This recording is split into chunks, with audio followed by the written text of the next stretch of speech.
नमस्कार दोस्तों, लर्निंग ओल के यूट्यूब चैनल पर आप सभी का बहुत बहुत स्वागत है। आज हम पढ़ने जा रहे हैं राजस्थान की रजत बूंदे। ये अनुपम मिश्र जी द्वारा लिखित है। पसीने में तरबदन चेलवान जी कुएं के भीतर काम कर रहे हैं। चेलवान जी जो कुएं खोदने का काम करते हैं उनको चेजारो या चेलवान जी कहते हैं। कोई 30-35 हाथ गहरी खुदाई हो चुकी है। अब भीतर गर्मी बढ़ती जाएगी। कुएं का व्यास घेरा बहुत ही संकरा है। संकरा मतलब बहुत भीड़ा है। उकरू बैठे चेलवान जी की पीठ और छाती के एक एक हाथ की दूरी पर मिट्टी है। इतनी संकरी जगह में खोदने का काम कुल्हाड़ी या फावड़े से नहीं हो सकता, इसलिए कुएं खोदने का काम बसोली से किया जाता है, जिसका फल लोहे का और हत्था लकड़ी का होता है। कुएं की गहराई में चल रहे मेहनती काम पर वहां की गर्मी का बहुत असर होता है। गर्मी कम करने के लिए ऊपर जमीन पर खड़े लोग बीच बीच में मुट्ठी भर रेत बहुत जोर से नीचे फेंकते हैं, जिससे मिट्टी के साथ ऊपर की ठंडी ताजी हवा नीचे दम घोटू गर्म हवा को ऊपर लौटा देती है। इतने ऊपर फेंकी जा रही रेत के कण नीचे काम कर रहे चेलवान जी के सिर पर लग सकते, इसलिए वह अपने सिर पर कांसे, तांबे या पीतल आदि किसी एक धातु का टोप पहने हुए होता है। नीचे थोड़ी खुदाई हो जाने के बाद चेलवान जी के पंजों के आसपास मलबा जमा हो जाता है, तो ऊपर रस्सी से एक छोटा सा डोल या बाल्टी उतारी जाती है। मिट्टी उसमें भर दी जाती है और पूरी सावधानी के साथ उस ऊपर खींचने का काम बाल्टी से किया जाता है। चेलवान जी कुएं की खुदाई की एक विशेष प्रकार से चिनाई करते हैं, क्योंकि हर रोज जितनी खुदाई होती है कुएं की चिनाई हर रोज उतनी ही की जाती है। कुएं बहुत ही छोटा सा कुआं है। कुआं पुल्लिंग होता है और कुएं स्त्रीलिंग। यह छोटी सी केवल व्यास में होती है। गहराई में यह कुएं की कहीं से भी कम नहीं होती है। राजस्थान में अलग अलग स्थानों पर एक विशेष कारण कुइयों की गहराई बहुत कम या ज्यादा होती है। कुएं एक और अर्थ में कुएं से बिल्कुल अलग है। कुआं भूजल के पीने के पानी के लिए बनाया जाता है। भूजल जमीन के अंदर का पानी।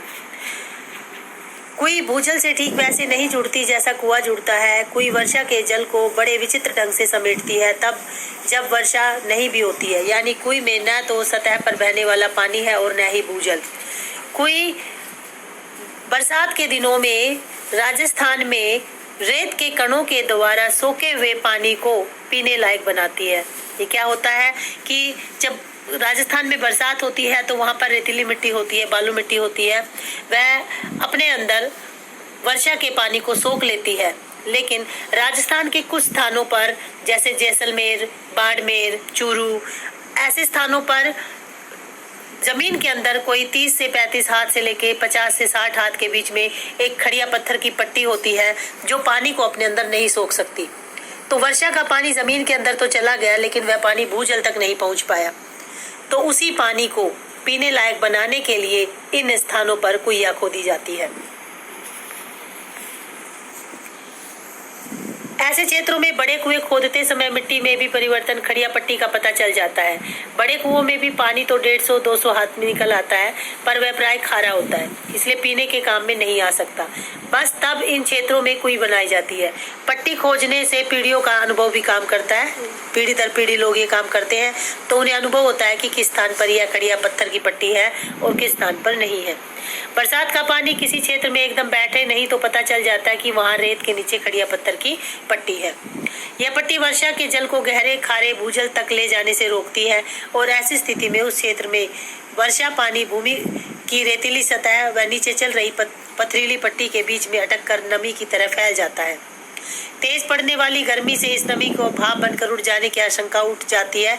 ऐसे क्षेत्रों में प्रकृति की एक और अनोखी उदारता काम करती है, क्योंकि रेत के कण में जो पानी सोख लिया जाता है वह वापस वाष्प बनकर नहीं उड़ता। वह रेतीला पानी वह रेत में जाकर वे पानी के कण मिल जाते हैं। रेत का जो कण है वो पानी को सोख लेते हैं।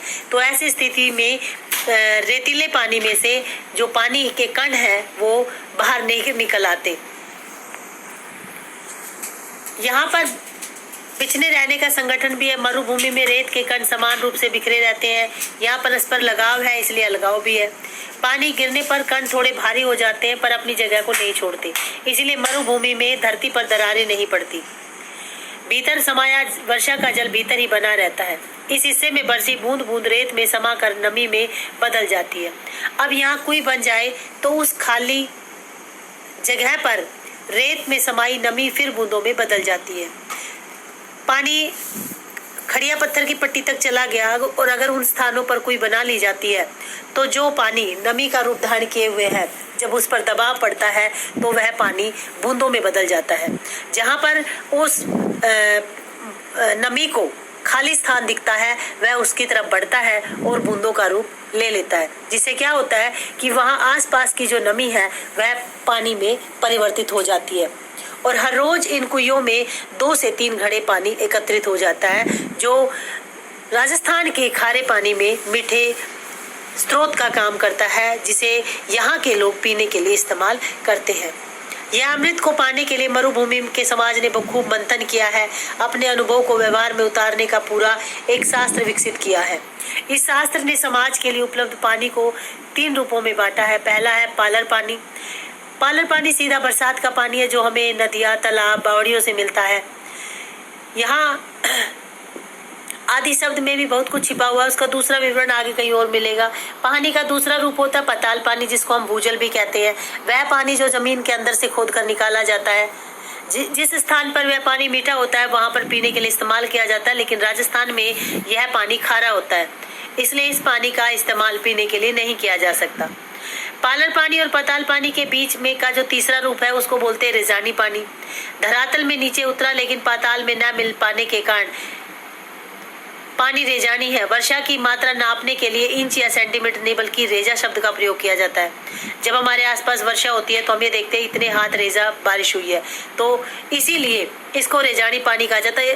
वर्षा का पानी जितना जमीन के अंदर समाया हुआ है उसे रेजा कहा जाता है कि कितना रेजा बारिश हुई है, तो इसीलिए वर्षा का पानी जो जमीन में समाया हुआ है उसे रेजानी पानी कहा जाता है। जिन स्थानों पर ये खड़िया पत्थर की पट्टी नहीं होती है वहां पर तो यह रेजानी पानी जाकर पाताल पानी में यानी भूजल में जाकर मिल जाता है, लेकिन जहां पर यह खड़िया पत्थर की पट्टी होती है वहां पर यह पानी उस खड़िया पत्थर की पट्टी तक ही पहुंच जाता है, भूजल में जाकर नहीं मिलता। तब ऐसे स्थानों पर जहां पाताली पानी खारा है तो वहां पर ये रेजानी पानी को पीने के लिए इस्तेमाल किया जाता है और इसीलिए वहां पर कुइया बनाई जाती है। इस विशिष्ट रेजानी पानी को समेट सकने वाली कुइया बराबर सचमुच एक विशिष्ट कला है। 4-5 हाथ के व्यास की कुई को 30 से 35 या 60-65 हाथ की गहराई तक उतारने वाले चेजारो कुशलता और सावधानी से पूरी ऊंचाई नापते हैं। चेजा यानी चिनाई का श्रेष्ठतम काम कुई का प्राण है। इसमें थोड़ी सी भी चूक चेजारों के प्राण ले लेती है। देखिए, एक तो इतनी संकरी भीड़ी कोई खोदनी होती है और साथ ही साथ उसकी चिनाई की जाती है।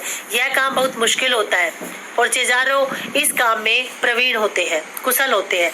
तो हर रोज जितनी खुदाई करते हैं ये हर रोज उतनी ही चिनाई करते हैं। इसमें जो मलबा एकत्रित होता है उसको ढोल में डालकर निकाल दिया जाता है और फिर आगे की खुदाई रोककर अब तक हो चुके काम की चिनाई की जाती है ताकि मिट्टी धसके या भसके नहीं। 20-25 हाथ की गहराई तक जाते जाते गर्मी बढ़ जाती है और हवा भी कम होने लगती है। तब ऊपर से मुट्ठी भर रेत नीचे फेंकी जाती है और मरुभूमि में जो हवा रेत के विशाल टीलों तक यहाँ से वहाँ उड़ा देती है, वही हवा यहाँ कुई की गहराई में एक मुट्ठी भर से उड़ने लगती है। पसीने में नहा रहे चेलवांजी को राहत मिलती है। कुछ जगहों पर कुई बनाने का यह कठिन काम और भी कठिन हो जाता है। किसी जगह पर ईंट की चिनाई में मिट्टी को रोकना संभव नहीं होता, तब कुई में रस्से से बांधा जाता है। पहले दिन कुई खोदने के साथ साथ खीप, राजस्थान में खीप नाम की घास मिलती है जिसकी जेवड़ियां बांटी जाती है, यानी जिसके रस्से बनाए जाते हैं। और जब कोई खुदाई का काम किया जाता है तो इन रस्सों के सहारे ही कुई की चिनाई की जाती है। इसके तल पर दीवार के साथ सटा कर रस्से का पहला गोला बिछाया जाता है और फिर उसके ऊपर दूसरा, तीसरा और इस तरह से खीप की उस घास से रस्से बना कर कुई की चिनाई की जाती है। खीप घास से बना खुरदरा मोटा रस्सा हर घेरे पर अपना वजन डालता है और बटी हुई लड़ियां एक दूसरे में फंसकर मजबूती से एक के ऊपर एक बैठती चली जाती है। रस्से का आखिरी छोर ऊपर रहता है। अगले दिन फिर कुछ हाथ मिट्टी खोदी जाती है और रस्से को पहले से जो चिनाई की गई है उसको नीचे खिसका दिया जाता है और उसके स्थान पर और रस्सी के घेरे बांध दिए जाते हैं। इस तरह से रस्सी की कुंडली को टिकाए रखने के लिए बीच बीच में कहीं कहीं चिनाई भी की जाती है ताकि रस्सा खुल ना जाए। लगभग 5 हाथ के व्यास की कुई में रस्से की एक ही कुंडली का सिर्फ एक ही घेरा बनाने के लिए लगभग 15 हाथ लंबा रस्सा चाहिए। एक हाथ की गहराई के रस्से को 8-10 लपेटे खप जाते हैं और इसमें से रस्से की कुल लंबाई 150 हाथ हो जाती है। अब यदि 30 हाथ गहरी कुई को मिट्टी में थामने के लिए रस्सा बांधना पड़े तो रस्से की लंबाई कोई 4000 हाथ के आसपास बैठती है। नए लोगों को तो समझ में नहीं आता है कि यहाँ कोई खुदाई का काम चल रहा है या रस्सा बटाई का काम चल रहा है। कहीं कहीं पर तो ज्यादा पत्थर मिलता है, न खीप ही, लेकिन रेजानी पानी है तो वहाँ की कुइया जरूर बनती है। ऐसी जगहों पर भीतर की चिनाई लकड़ी के लंबे लंबे लट्ठों से भी की जाती है।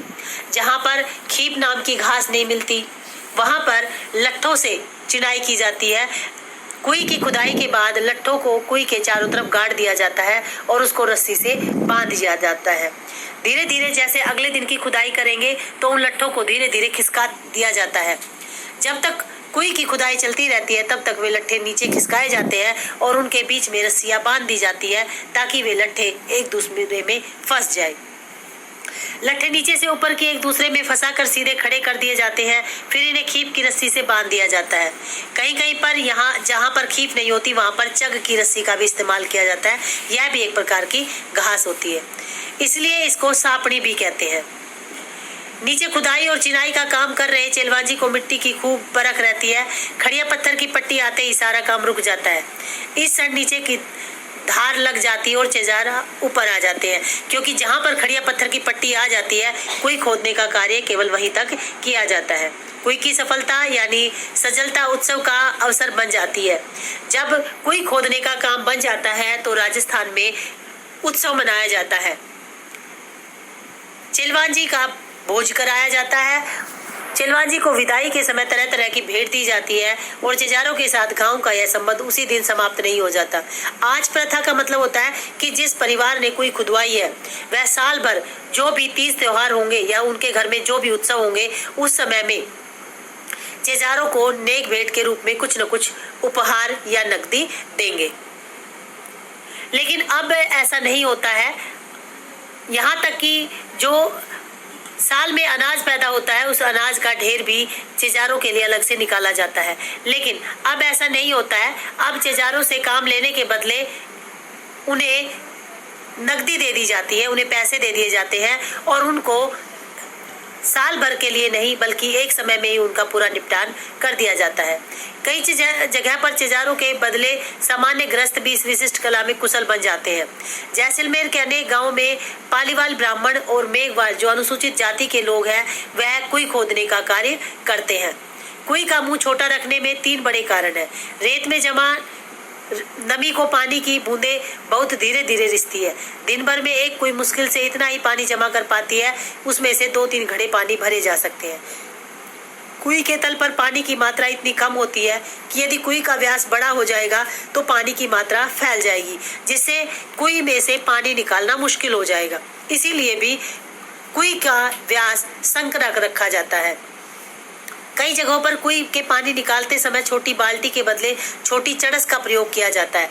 धातु की बाल्टी पानी में आसानी से डूबती नहीं है। ऐसे में मोटे कपड़े या चमड़े की चड़स जिसके मुंह पर लोहे का वजनी कड़ा बांध दिया जाता है।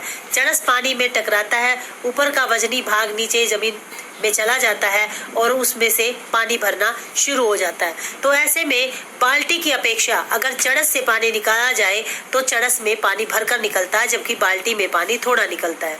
तो ऐसे स्थानों से कुई में से पानी निकालने के लिए या तो मोटे कपड़े का या चमड़े का चड़स का प्रयोग किया जाता है। कुछ स्थानों पर तो टायर की ट्यूब का भी इस्तेमाल करने लगे हैं। कुई के व्यास का संबंध इन क्षेत्रों में पड़ने वाली तेज गर्मी से भी है। व्यास बड़ा हो तो कुई के भीतर पानी ज्यादा फैल जाएगा। बड़ा व्यास से पानी भाप बनकर उड़ जाएगा, तो ऐसे में कुई में पानी एकत्रित नहीं हो पाएगा और जो पानी एकत्रित होगा वह भाप बनकर उड़ जाएगा। कुई को उसके पानी को साफ रखने के लिए उसे ढककर रखना जरूरी होता है। छोटे मुंह को ढकना सरल हो जाता है, क्योंकि अगर बड़ा मुंह होगा तो उसको ढकने के लिए मुश्किलें होती है। कुछ लोग तो अपनी कुइयों में ताला भी लगाकर रखते हैं। कुई गहरी बने तो पानी खींचने की सुविधा के लिए उसके ऊपरी गिरनी या चक्री भी लगाई जाती है। यह गरंडी, चक्री या फरेड़ी भी कही जाती है। फरेड़ी लोहे की मजबूत तने को काट कर उसके आर पार छेद बनाकर लगाई जाती है। इसे ओड़ाक भी कहते हैं। ओड़ाक और चरखी के बिना इतनी गहरी व संकरी कुई से पानी निकालना बहुत मुश्किल होता है। अगर चक्री बना दी जाए कुएं के पास तो चक्री पे से पानी खींचना आसान हो जाता है। यदि चक्री ना हो तो संकरी कुई में से पानी निकालना मुश्किल हो जाता है। खड़िया पत्थर की पट्टी का एक बड़े भाग से गुजरती है, इसलिए उस पूरे हिस्से को एक के बाद एक कुइया बनती चली जाती है। ऐसे क्षेत्र में एक बड़े साफ सुथरे मैदान में 30-40 कुइया भी मिल जाती है। हर घर की एक कुई होती है। परिवार बड़ा हो तो एक से अधिक कुइया भी मिल जाती है। जो कुइया खोदी जाती है वह आमतौर पर सार्वजनिक स्थानों पर खोदी जाती है, जिसे आमतौर पर पंचायती जमीन कहा जाता है। जो जमीन जो पूरे गांव की होती है तो वहां पर ये कुइया बनाई जाती है। जो जमीन जो पूरे गांव की होती है तो वहां पर ये कुइया बनाई जाती है। हर एक घर की अपनी अपनी एक कुई होती है। अगर परिवार बड़ा है तो उसे पंचायत द्वारा 2 कुइया खोदने की भी अनुमति मिल जाती है।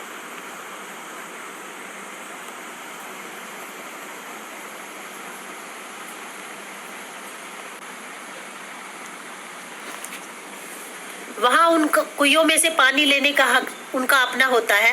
वह सार्वजनिक स्थानों पर कुइया बनी होती है, लेकिन जो कुइया होती है वह निजी होती है। जिसकी होती है उसकी अपनी होती है और उसको पानी निकालने का हक भी उसे अपना ही होता है। लेकिन कुई जिस क्षेत्र में बनती है वह गांव समाज की सार्वजनिक जमीन होती है।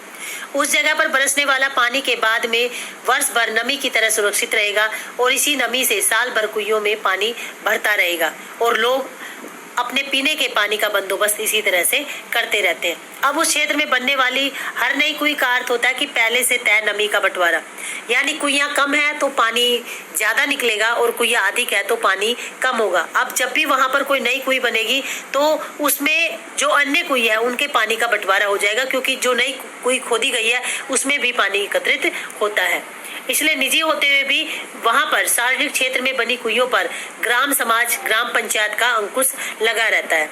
बहुत जरूरत पड़ने पर ही नई कुई खोदने की अनुमति दी जाती है।